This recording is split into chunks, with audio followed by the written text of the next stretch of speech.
नमस्कार फ्रेंड्स, स्वागत है आप सभी का हमारे यूट्यूब चैनल दिशा एग्रीकल्चर एकेडमी कानपुर में।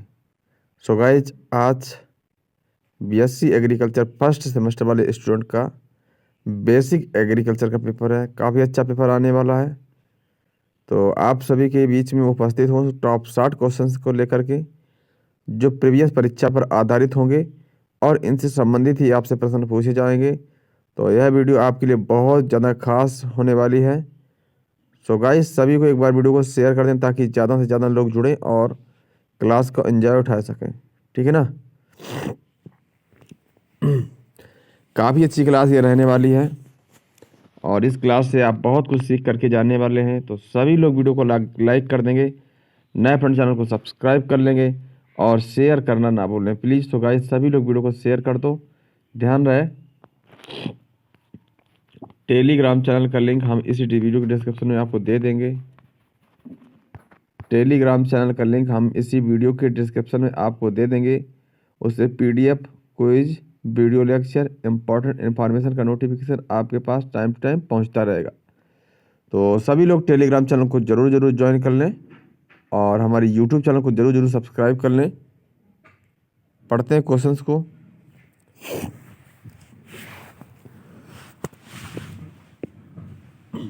काफ़ी अच्छे प्रश्न हैं आपके बीच में। आई होप आपकी तैयारी अच्छी चल रही होगी और आपके नंबर्स भी अच्छे आने वाले हैं। तो आप लोग जो है अच्छे से तैयारी करते रहिएगा, अच्छे से आप लोग तैयारी करते रहें। ठीक है ना, बिल्कुल।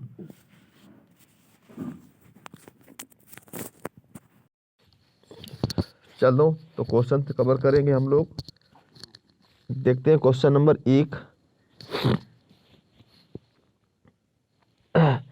इन नॉर्थ इंडिया मेज crop in Son in.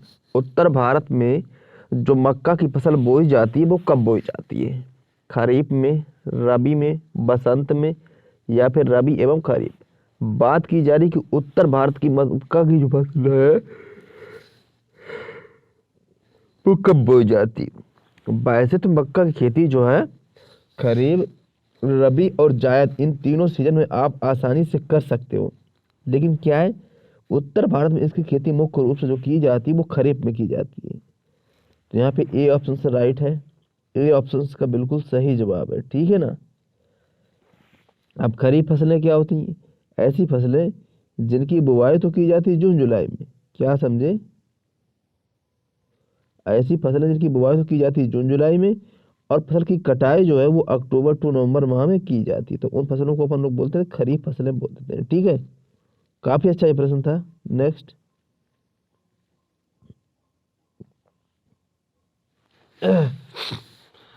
Which of the following tropical fruit is, निम्नलिखित में से कौन सा ट्रॉपिकल फल है?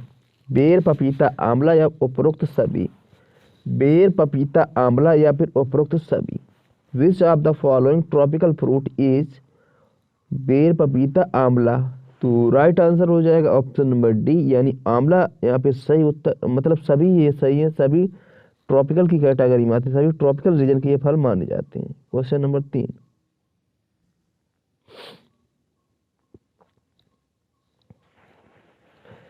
Indian institute of horticulture research कहाँ पे स्थित है? भारतीय बागवानी अनुसंधान संस्थान कहाँ पर स्थित है? भारतीय बागवानी अनुसंधान संस्थान कहाँ पर स्थित है? Indian institute of horticulture research. स्थापना की बात की जाए तो इसकी स्थापना हुई थी 1968 में। ठीक है ना। और कहाँ पे हुई थी? तो बेंगलोर कर्नाटक में हुई थी। कहाँ पे हुई थी?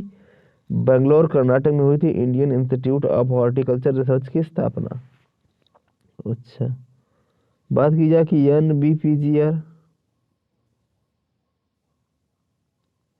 NSC कहाँ पे स्थित? नई दिल्ली में।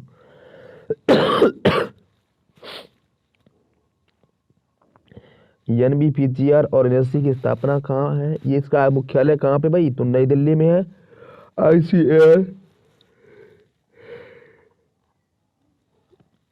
ICAR और IARI ये भी कहाँ पे स्थित है? तो ये भी स्थित है नई दिल्ली में। अच्छा, लखनऊ में क्या है?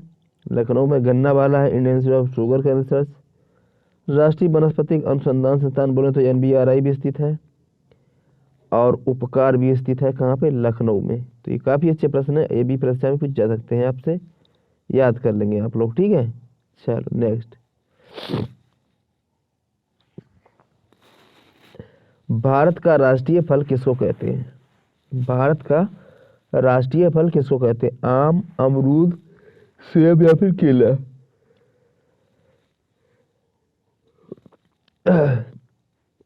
तो भारत का जो राष्ट्रीय फल है वो कहते हैं आम को, ठीक है। तो भारत का राष्ट्रीय फल कहते हैं आम को। साथ ही साथ आम को जो है फलों का राजा और बाथरूम फल, साथ ही साथ इसी फल को ही जो है किंग ऑफ ट्रॉपिकल फ्रूट के नाम से भी जानते हैं। और भारत का राष्ट्रीय फल, ये 4 नाम होते हैं, आम के उपनाम 4 हैं, ठीक है, बिल्कुल।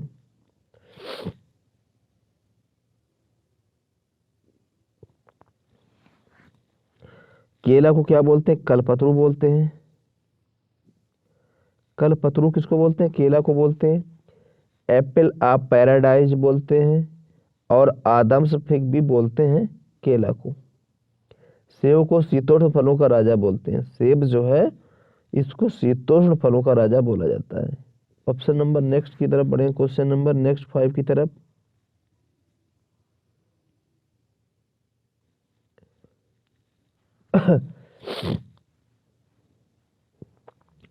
Which of the following disease is a soil born? निम्नलिखित में से कौन सी एक मृदा जनित बीमारी है? उकटा है, गैरोई, झोंका या फिर मोजिक?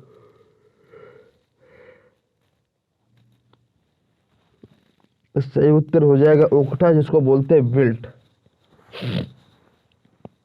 यह बीमारी फ्यूजेरियम वर्ग की कवक के द्वारा होती है, और इसकी बुवाई से बचाव के लिए जो बीज है उसको 8 से 10 सेंटीमीटर की गहराई पे बोना चाहिए। और उकटा बीमारी जो क्षारीय मृदाओं में ज़्यादा देखने को मिलती है, ठीक है। Question number next,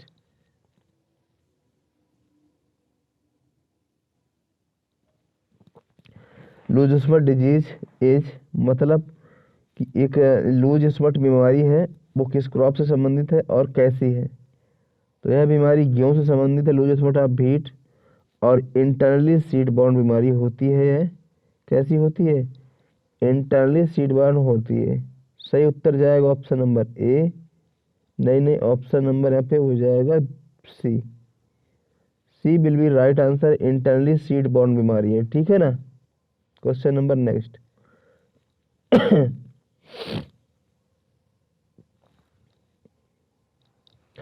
optimum temperature for nitrification, नत्रजन स्थिरीकरण के लिए उपयुक्त तापमान कितना होना चाहिए? अगर हमसे पीएच की बात कर दे तो 6.5 से 7.5 होना चाहिए नाइट्रीकरण क्रिया के लिए। और जीवाणु की बात करें नाइट्रोबैक्टर और नाइट्रोसोमोनास, तापमान की बात करें गाइस तो यहाँ पे सही उत्तर जाएगा ऑप्शन नंबर, ठीक है। हाँ, तो ऑप्शन नंबर यहाँ पे सी विल बी राइट आंसर है। क्वेश्चन नंबर नेक्स्ट,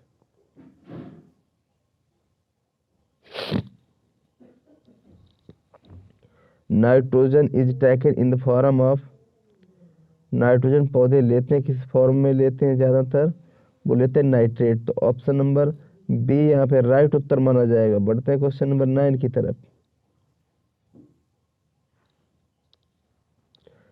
रोटेशन है राइस, पी मटर और गन्ना।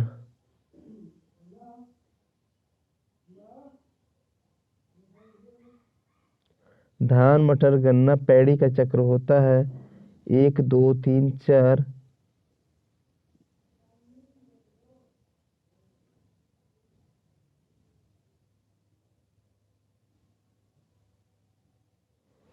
तो आई थिंक यहाँ पे सही उत्तर माना जाएगा ऑप्शन नंबर डी, 4 वर्ष होना चाहिए। Next,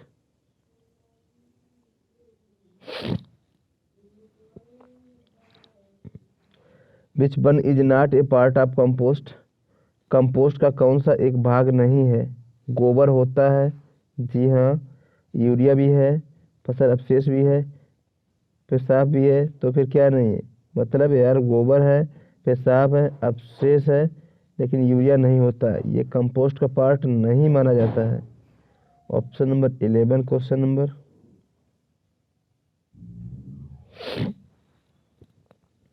yellow colour of papaya is due to,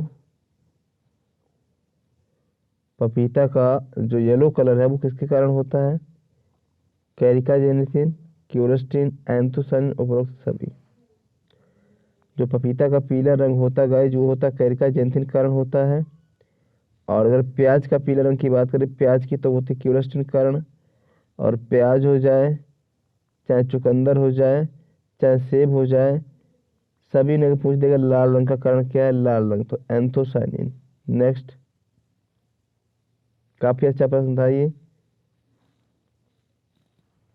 आंवला का कुल है, आम का कुल है, family of mango is anacardiaceae, caricaceae, ericaceae, apocynaceae. Apocynaceae guys किसकी है, करौंदा की। ये होती है करौंदा की फैमिली। एरिकेसी ये होती है खजूर और नारियल की होती है। एनाकार्डियेसी होती है आम और काजू की फैमिली होती है एनाकार्डियेसी। कैरिकेसी होती पपीता की। तो ये काफी अच्छा प्रश्न था, इसलिए आंसर सही हो जाएगा बी, यानी एनाकार्डियेसी इस प्रश्न का राइट उत्तर माना जाएगा। क्या उत्तर होगा, anacardiaceae will be right answer है। Question number next.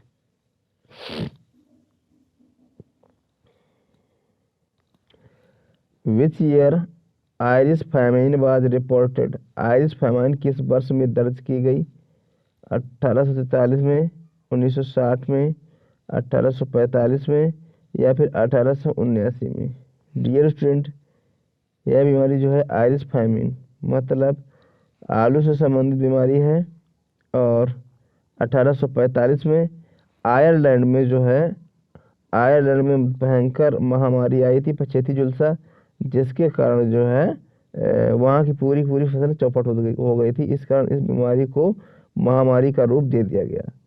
तो 4-5 क्वेश्चन यहाँ से बनते हैं कि आयरिश फैमिन कब हुई, 1845 में, कहाँ हुई, आयरलैंड में।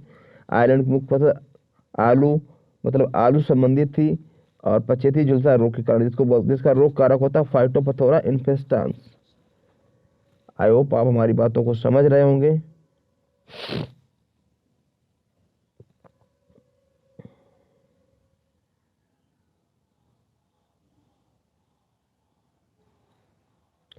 Bengal famine is due to helminthosporium, alternaria, phytophthora, puccinia. So guys answer will be, Bengal famine क्या हो जाएगा, हेलमिंथोस्पोरियम ओराइजी, मतलब brown leaf spot of rice. ये काफी अच्छा प्रश्न है, हेलमिंथोस्पोरियम ओराइजी। और यह बीमारी आई थी 1943 के आसपास में आई थी इंडिया में। कब आई थी, 1943 में। तो बंगाल फैमिन जो है ये आई थी brown leaf spot of rice, बीमारी का नाम था brown leaf spot of rice. और ये किसके द्वारा आई थी, हेलमिंथोस्पोरियम ओराइजी के द्वारा आई थी। कब आई थी, 1943 में आई थी। किस क्रॉप संबंधित, धान संबंधित है।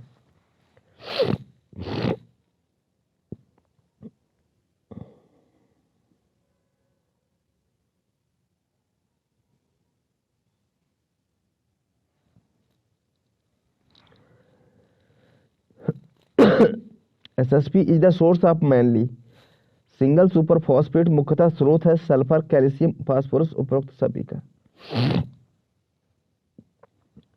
तो जो एसएसपी बोले तो सिंगल सुपर फॉस्फेट, ये इसमें ये सभी तत्व विद्यमान होते हैं। सल्फर की मात्रा होती है एसएसपी में 12%, फास्फोरस की मात्रा होती है 16%।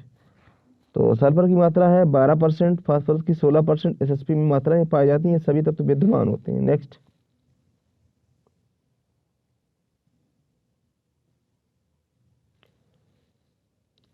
यूरिया है कार्बनिक, अकार्बनिक, जटिल, ये सभी।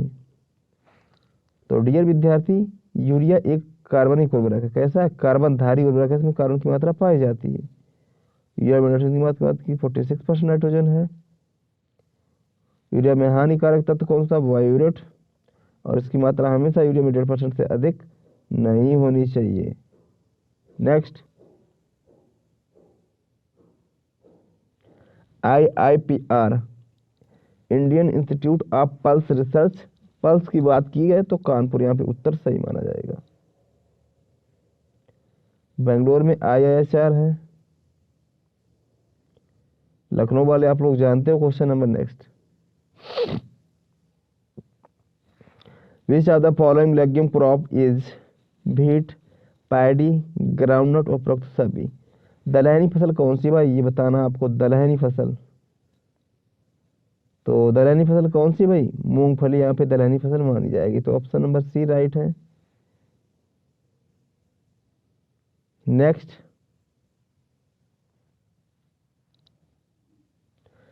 Fruit type of banana is, केला के फल का प्रकार है nut, drupe, berry, hesperidium. Answer will be berry.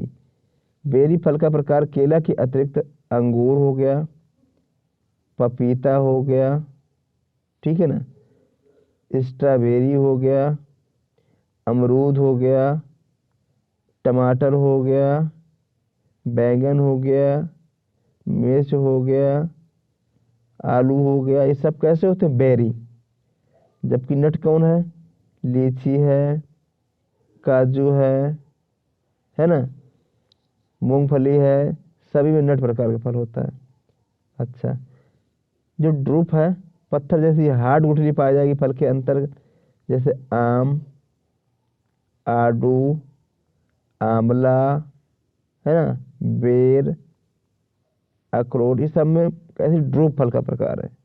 अच्छा, सही उत्तर जाएगा ऑप्शन नंबर सी। नेक्स्ट,